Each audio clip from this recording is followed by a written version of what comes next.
There's a silence that hangs heavy in a hospital room. It's not the peaceful kind you'd hope for, it's the suffocating type, filled with the low hum of machines and the quiet fear no parent dares to say out loud. That was the world my 8-year-old son, Ethan, had been living in for months. He had been diagnosed with a rare illness that even the doctors struggled to pronounce correctly. One day he was a lively kid running around the backyard with grass stains on his knees, and the next, he was confined to a hospital bed, hooked up to tubes and wires that seemed to swallow his tiny frame. I sat beside him every night, holding his hand, telling him that he was strong enough to get through this, even though I was silently falling apart inside. Ethan rarely asked for anything. He never complained about the needles, the medications that left him exhausted, or the fact that he could only see his friends on a video screen. But one day, he tugged on my sleeve and whispered, "Dad, can we make a sign? Like a banner? So when I come home, I'll see it and know I'm still part of the world out there." It was such a simple request. I smiled, even though my throat tightened. "Of course, buddy. We'll make the biggest, brightest sign anyone has ever seen. You'll see it the moment we drive back home." That same night, I went home and worked on the banner in the living room. My wife, Sarah, and I stayed up until 3 a.m. with rolls of fabric, buckets of paint, and more glitter than any sane adult should ever use. We painted it with big letters. "Welcome home, Ethan. We love you." Around the words, we added bright yellow stars, his favorite color, and cartoon drawings of his stuffed animals. When it was finished, we stepped back and looked at it. It wasn't perfect. The letters weren't perfectly straight, and the paint had smudged in a few places. But to us, it was beautiful. To Ethan, I knew it would be the world. The next morning, I hung it right on the wooden fence outside our home. It was impossible to miss. Neighbors walking their dogs smiled when they saw it, some even shouted, "We're all rooting for Ethan," as they passed. For the first time in weeks, I felt a little bit of hope spark back to life. I went back to the hospital and showed Ethan a picture of the banner. His eyes, dull from weeks of illness, lit up in a way I hadn't seen in so long. "That's for me?" he asked, his voice barely more than a whisper. "Just for you," I said, holding back tears. He smiled weakly. "I can't wait to see it." And for the next few days, every time we talked about home, he mentioned that banner. That one little thing became his anchor, the thing that kept him believing there was something to fight for. But then it happened. 3 days later, I drove back home to grab some clean clothes and check the mail. When I turned into my street, my heart stopped. The banner was gone. At first, I thought maybe the wind had torn it down. I rushed to the fence, but the nails were still there, freshly pulled out. And lying in the grass, half covered in dirt, was the banner. Our banner. It was shredded. I picked it up, hands shaking. The bright letters we'd painted with so much love were smeared and torn right down the middle. And then I saw it, a small piece of paper stapled to the fence where the banner had been. A violation notice from the HOA. Unauthorized signage is not permitted on exterior property structures. Please remove immediately to avoid further fines. I stood there for a long time, staring at that piece of paper. My son was in a hospital bed, fighting for his life, and this was what they cared about? I went straight to the HOA office. I didn't even bother changing out of my wrinkled clothes from the hospital. I slammed the banner down on the front desk and asked, "Who did this?" The woman behind the counter barely looked up. "Sir, we don't allow personal signage on community property. It's a violation of the bylaws." "That banner was for my son," I said, my voice cracking. "He's sick. He asked for this one thing, to come home and see this sign. It's not hurting anyone." She shrugged. "I'm sorry, sir, but we have to maintain the aesthetic integrity of the neighborhood." I couldn't believe what I was hearing. My child was fighting for his life, and all they could talk about was aesthetic integrity? I begged them.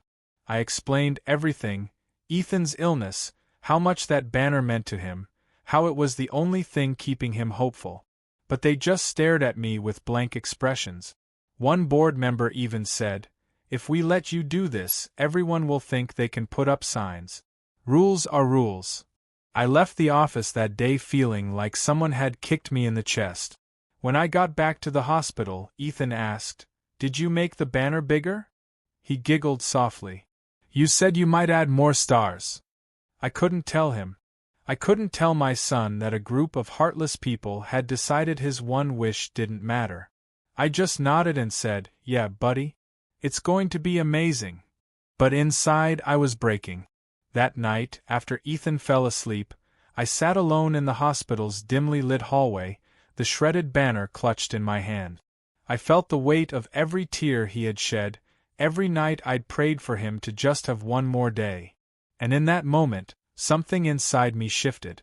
If the HOA wanted to take away his hope, I was going to give it back. Before moving further in the story, if you're listening this and you believe kids fighting for their lives deserve every ounce of love we can give, please hit that subscribe button. Your support helps us share stories like Ethan's with the world. The next morning, I was back at the hospital when my phone buzzed. It was a neighbor, Mrs. Kelly, an older lady who had been watching Ethan grow up since he was a toddler. She sounded upset. "James, honey, I don't know how to tell you this, but I saw the HOA board members at your house. They tore down Ethan's banner. Just ripped it down like it was trash. I tried to stop them, but they wouldn't listen." I gripped the phone so tightly I thought it would crack. "They came onto my property? They said it was against HOA rules," she said, her voice shaking. "I told them about Ethan, but they wouldn't hear it. James, I'm so sorry. I wanted to grab the banner, but they stuffed it in their truck before I could." I thanked her, hung up, and stared at Ethan, who was asleep in his hospital bed. His chest rose and fell softly, the machines beeping quietly around him. My hands were shaking with anger, but I knew I had to keep my composure for him. Later that day, I drove straight from the hospital to the HOA office. The same receptionist from yesterday was there, filing her nails like nothing in the world could bother her. I placed my hands on the counter and said, "I want to speak to whoever tore down my son's banner. Now." She didn't even look up. "Sir, as we explained, it was a violation of community rules." "Where is the banner?" I demanded. She sighed and said, "It's been disposed of. We can't keep confiscated items indefinitely." I could feel my heart pounding in my ears. "Disposed of? It was just a piece of fabric," she said flatly. "You can always make another one, as long as it complies with HOA standards and is approved by the board." That was it for me. Something inside me snapped. I wasn't just dealing with bureaucracy anymore, I was dealing with cruelty. "That wasn't just a piece of fabric," I said through clenched teeth. "That was my sick son's hope. That was the one thing he was holding on to in a hospital room he may never leave. And you just threw it away." Finally, she looked up at me, though there was no apology in her eyes. "Sir, we have to think about the community as a whole.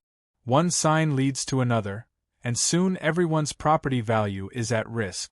We can't make exceptions." I laughed bitterly. "Property values? My kid's life is hanging by a thread, and you're worried about property values." Before I could say anything else, the HOA president, a man named Richard Haynes, walked out from a back office. He was a tall, silver-haired man with a permanent smirk that made you want to wipe it off his face. "Is there a problem here?" he asked, looking me up and down like I was a nuisance. "Yes," I said, stepping toward him. "You destroyed my son's banner. That was on my fence. You had no right." He gave a small shrug. "Actually, we did. The fence is considered shared community property. And even if it wasn't, the sign violated Section 3.1 of the bylaws. It had to come down." I felt my hands clench into fists. "You could have come to me first. You could have at least talked to me, explained your so-called rules. But you didn't. You just tore it down like it was nothing." Richard didn't even blink. "We enforce the rules equally. If we start making exceptions, we lose control." I couldn't believe what I was hearing. You're talking about control while my child is fighting for his life? Do you have any idea what that banner meant to him? He tilted his head. I'm sorry about your son's illness, truly. But this isn't personal. We can't run a community on emotion. It was like talking to a brick wall. No, worse. A wall that looked you in the eye and told you your pain didn't matter. I walked out of that office shaking, humiliated, and heartbroken. It felt like the world was piling on top of me. I got into my car, slammed the door, and just sat there for a while, gripping the steering wheel, trying to calm down. Then my phone buzzed again. It was Sarah. "How's Ethan?" I asked, trying to keep my voice steady. "He's awake," she said softly. "He keeps asking about the banner. He wants to see it so badly." My chest tightened. I couldn't tell him the truth. Not yet. Tell him we're making it even better," I said, forcing the words out. I knew then that I had to do something bigger than before. Something that would make Ethan feel like the whole world was cheering him on. The HOA thought they could take away his hope with a single act of heartlessness. But they didn't know me. I grew up in this town. I knew every neighbor, every back road, every quiet corner of the community. And I knew that when push came to shove, people were capable of incredible kindness, if someone just gave them a reason to care. I spent the next few days talking to neighbors, showing them pictures of the banner, telling them about Ethan. Some of them cried when they heard the story. Others hugged me and said, "Tell us what you need. We're with you." And slowly, an idea began to form. If the HOA didn't want a banner on my fence, fine. I was going to put up a banner so big, so unmissable, that the entire town would see it. A banner that would make Ethan's little heart swell with pride and hope the moment we brought him home. And I was going to put it right where the HOA couldn't ignore it, across their own front gate. I spent that night sitting at the hospital, watching Ethan sleep. His little hands looked so fragile on the crisp white sheets, his chest rising and falling in uneven breaths. Every beep from the machines reminded me how precious time was. The HOA's cold words replayed in my head. "We can't make exceptions, we have to maintain control, property values." I felt something deep in my chest. It wasn't just anger anymore, it was resolve. The next day, I walked back into the HOA office. This time, I wasn't going to be brushed off. Richard Haynes, the president, was there again. He was sipping a cup of coffee behind his desk, like he didn't have a care in the world. "Mr. Haynes," I said firmly, stepping inside. He barely looked up. "Sir, if this is about the sign again, we've already—" "No," I interrupted. "You're going to listen to me this time." He sighed like I was an inconvenience. "Go ahead." I placed a picture of Ethan on his desk. It was from before he got sick. His wide grin, his baseball cap turned backward, a smudge of dirt on his cheek from playing outside. "That's my son," I said quietly. "He's 8 years old. He's been fighting a rare illness for months. The banner you tore down? That was the only thing keeping him hopeful. He's been looking forward to seeing it when he comes home from the hospital. You destroyed that for him." Richard glanced at the photo for a split second, then pushed it back across the desk like it burned his fingers. "I'm sorry for your situation, but—" "No," I said sharply. "Don't say you're sorry. You're not. Because if you were, you'd do something about it. Let me put the banner back up. Let me give my kids something to fight for." He leaned back in his chair, a smirk tugging at his lips. "We can't start bending the rules for one person's tragedy. That's how communities fall apart." I could feel my blood boiling. Tragedy? This isn't about some hypothetical slippery slope. This is about a little boy who might not live to see his next birthday. And you're worried about what? Someone else wanting to put up a garage sale sign. He chuckled. "I understand you're emotional right now, but rules exist for a reason. If you don't like it, maybe this neighborhood isn't the right fit for you." That was it. That was the moment I knew there was no reasoning with him. He didn't see Ethan as a child. He saw him as a nuisance, a disruption to his perfect little community. I stood up, my hands trembling. You're going to regret those words, I said quietly. Richard's smirk widened. Is that a threat?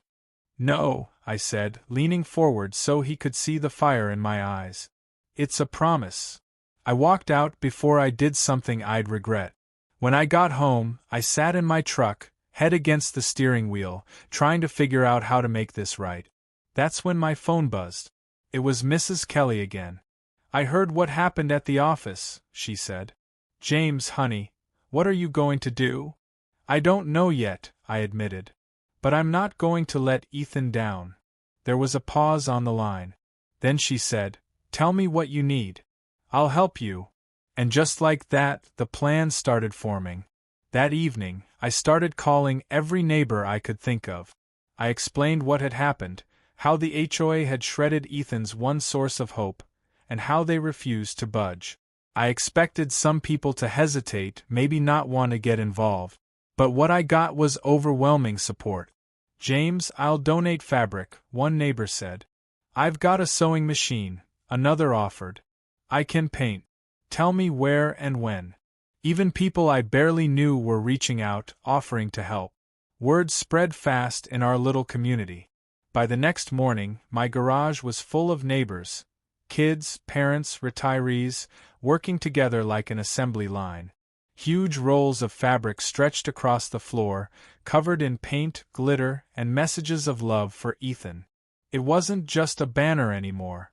It was a tapestry of hope, stitched together by an entire town. One older man, Mr. Daniels, who'd lived on our street for decades, patted me on the shoulder and said, Son, I raised 3 boys here. If the HOA can't see past their own pride, we'll make sure they have no choice. We worked late into the night. By the time we were done, we had created a banner that spanned nearly 50 feet long. In bold, bright letters, it read, Welcome home, Ethan. Your town loves you. It was impossible to ignore. The next step was getting it up. 2 days later, I stood at the entrance of our neighborhood, staring at the tall black gates the HOA loved so much. Richard and his board thought they owned that gate, that it was a symbol of their power and control. I was about to make sure everyone knew otherwise. Dozens of neighbors gathered with me, holding ladders, ropes, and zip ties. When we started hoisting the massive banner into place, cars slowed down to watch. Some drivers even honked in support. By the time we finished, the banner covered the entire gate from top to bottom. There was no way in or out of the neighborhood without passing underneath it. And we weren't done. We lined the road leading up to the gate with smaller signs, balloons, and flowers. We hung little notes written by Ethan's classmates, messages like, We miss you, Ethan, and You're our hero. When we stepped back to look at it, I felt tears sting my eyes. This was bigger than just a sign now. It was a statement. The HOA could tear down one banner. They couldn't tear down an entire town's love for a sick little boy.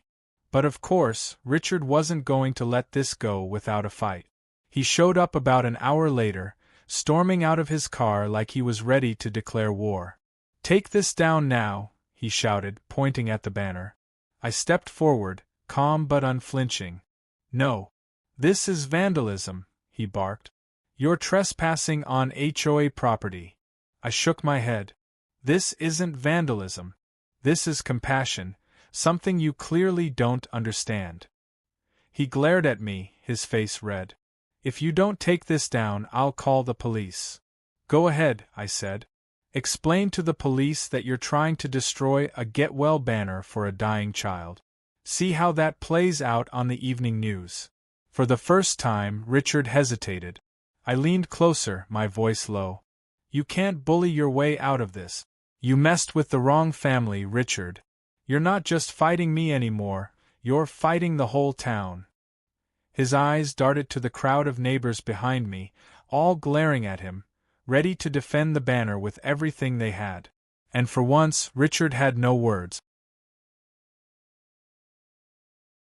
The sun had just started dipping behind the trees when we stood back and looked at what we had created.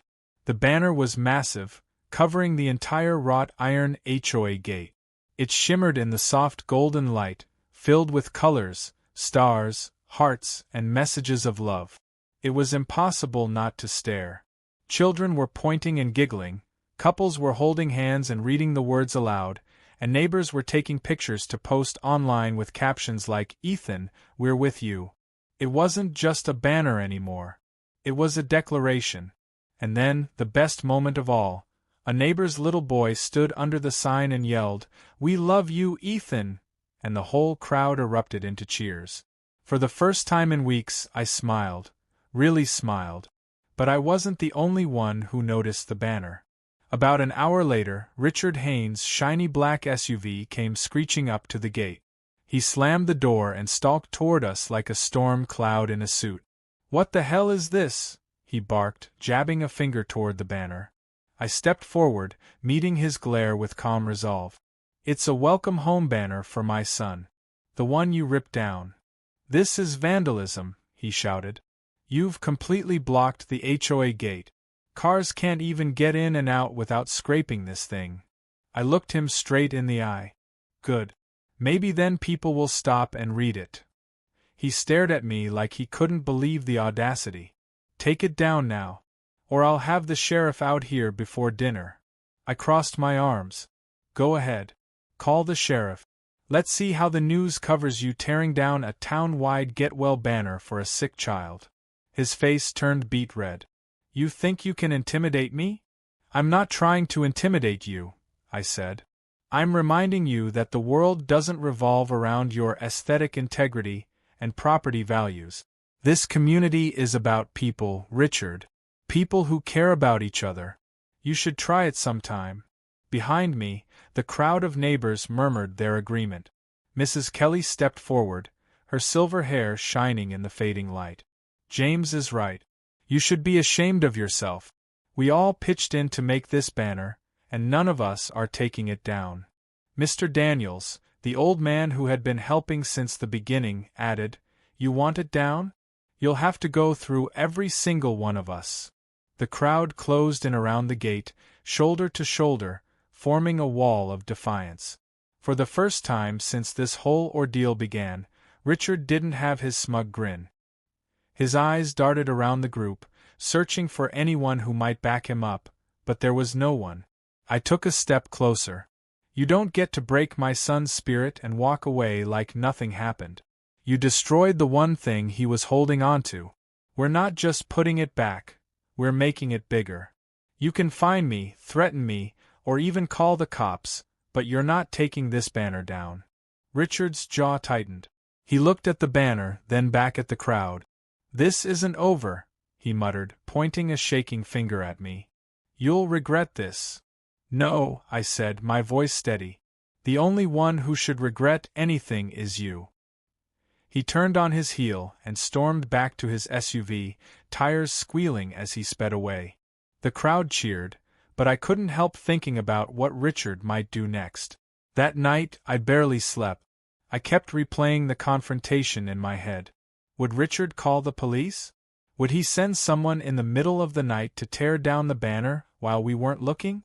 I didn't care. If he wanted a fight, he'd have to fight an entire community. The next morning, I drove straight from the hospital to the HOA gate.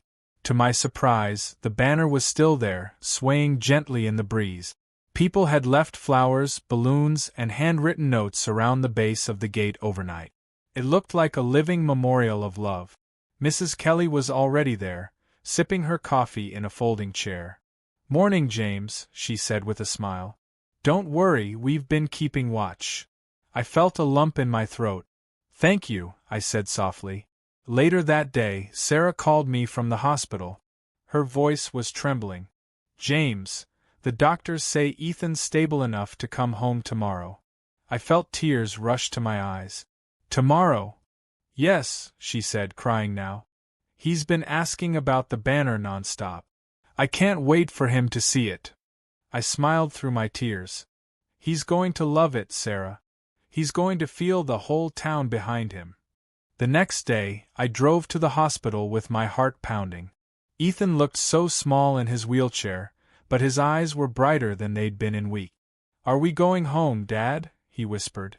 "We are," I said, kneeling down beside him. "And you're about to see something really special." The car ride felt like it lasted forever. Ethan was quiet, holding his favorite stuffed animal in his lap, but I could see the anticipation in his face. As we turned into the neighborhood, I slowed the car. "Buddy," I said, pointing ahead, "look up." Ethan's little head turned, and then his eyes widened. There it was, the massive banner fluttering proudly across the HOA gate. His mouth fell open. "Is that for me?" "All for you," I said softly. Tears welled in his eyes. "It's so big." When we pulled up to the gate, the neighbors were waiting, clapping and cheering. Mrs. Kelly crouched down to hug Ethan, whispering, "Welcome home, sweetheart. We missed you." Ethan waved shyly, overwhelmed by the attention. As we drove through the gate, he reached out his little hand and brushed the edge of the banner. "Dad," he said quietly, "I didn't think anyone cared this much." I swallowed hard. "We all care, Ethan. More than you'll ever know." That night, as I tucked him into his own bed for the first time in months, Ethan whispered, "I'm gonna get better, Dad. I want to thank everyone who made that banner." I kissed his forehead. "You already did, buddy. Just by being you." But I knew Richard Haynes wasn't done. While the rest of the community was celebrating Ethan's return, I saw him sitting in his SUV at the edge of the street, glaring at the banner like it was his personal enemy. I stared back at him, unafraid, because I knew this was bigger than him now. And soon, the entire town was about to find out just how heartless the HOA had been.